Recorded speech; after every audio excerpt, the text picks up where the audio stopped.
দুটি পারমাণবিক বোমার আঘাতে যার ভবিষ্যৎ অন্ধকার হয়ে গিয়েছিল, কিন্তু সেই দেশই আজ বিশ্বের অন্যতম উন্নত প্রযুক্তি নির্ভর রাষ্ট্র হয়ে দাঁড়িয়েছে।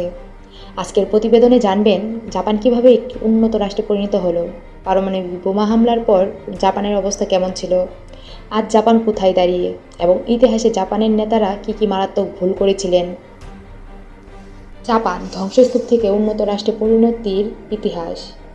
বিশ্বের ইতিহাসে খুব কম দেশই আছে যারা সম্পূর্ণ ধ্বংসযজ্ঞের দ্বার প্রান্ত থেকে ঘুরে দাঁড়িয়ে উন্নত অগ্রগতির অনন্য দৃষ্টি স্থাপন করতে পেরেছে। জাপান তেমনই একটি দেশ।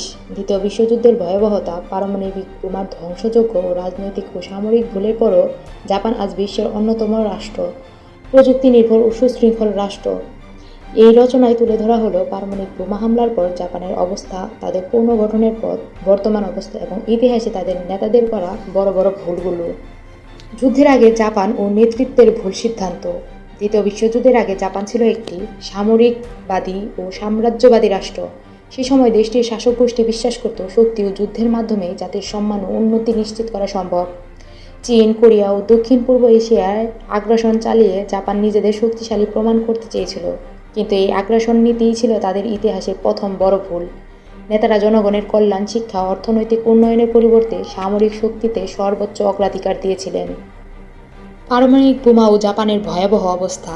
1945 সালের 6 আগস্ট যুক্তরাষ্ট্র হিরোশিমায় এবং 9 আগস্ট নাগাসাকিতে পারমাণবিক বোমা নিক্ষেপ করে। মুহূর্তের মধ্যে লক্ষাধিক মানুষ প্রাণ হারায়, শহরগুলো পরিণত হয় ধ্বংসস্তূপে, হাসপাতাল, স্কুল, কারখানা সবকিছু ধ্বংস হয়ে যায়। যারা বেঁচে ছিলেন তারা বিকিরণজনিত রোগ, অনাহার ও দুটি পারমাণবিক বোমার আঘাতে যার ভবিষ্যৎ অন্ধকার হয়ে গিয়েছিল। কিন্তু সেই দেশই আজ বিশ্বের অন্যতম উন্নত ও প্রযুক্তি নির্ভর রাষ্ট্র। মানসিক যন্ত্রণায় ভুগতে থাকেন, বহু শিশু জন্ম নেয় শারীরিক ও মানসিক প্রতিবন্ধী হয়ে। সেই সময় অনেকেই ধারণা করেছিল জাপান আর কখনোই স্বাভাবিক অবস্থায় ফিরতে পারবে না। আত্মসমর্পণ ও নতুন যাত্রার সূচনা। পারমাণবিক হামলার পর সম্রাট হিরোহিতো আত্মসমর্পণের ঘোষণা দেন।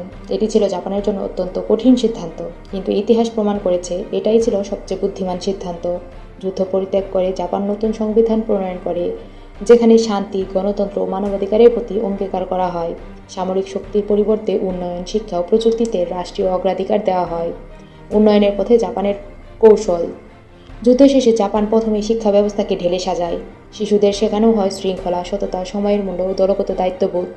পাশাপাশি শিল্প ও প্রযুক্তিতে ব্যাপক বিনিয়োগ করা হয়। ছোট ছোট কারখানা ও গবেষণা কেন্দ্র থেকে জন্ম নেয় বিশ্ববিখ্যাত brand Toyota, Sony, Honda, Panasonic.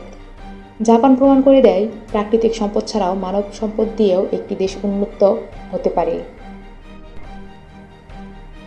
দুর্নীতির বিরুদ্ধে সামাজিক ও রাষ্ট্রীয়ভাবে কঠোর অবস্থান নেওয়া হয়। একজন সরকারি কর্মকর্তা ভুল করলে স্বেচ্ছায় পদত্যাগ করা সেখানে সম্মানের বিষয় হিসেবে দেখা হয়। এই নৈতিক শুদ্ধতাই জাপানের উন্নয়নে বড় চালিকা শক্তি হয়ে ওঠে। ইতিহাস থেকে শিক্ষা।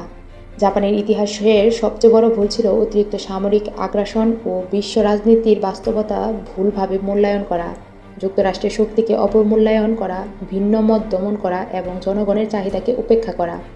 এই সিদ্ধান্তগুলো দেশকে ধ্বংসের মুখে ঠেলে দেয়। তবে জাপানের সবচেয়ে বড় সাফল্য হলো তারা এইসব ভুল স্বীকার করেছে এবং সেখান থেকে শিক্ষা নিয়েছে। আজকের জাপান বিশ্বের অন্যতম শক্তিশালী অর্থনীতি, প্রযুক্তি, উদ্ভাবনের কেন্দ্র। রোবোটিক্স, ইলেকট্রনিক্স, পরিবহন ও স্বাস্থ্য প্রযুক্তিতে জাপান শীর্ষস্থানীয়।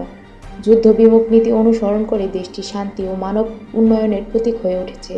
যে দেশ একসময় পারমাণবিক বোমার ধ্বংস দেখেছিল, সেই দেশ আজ বিশ্বকে শেখাচ্ছে কীভাবে ধ্বংস থেকে উন্নতির পথে এগিয়ে যেতে হয়।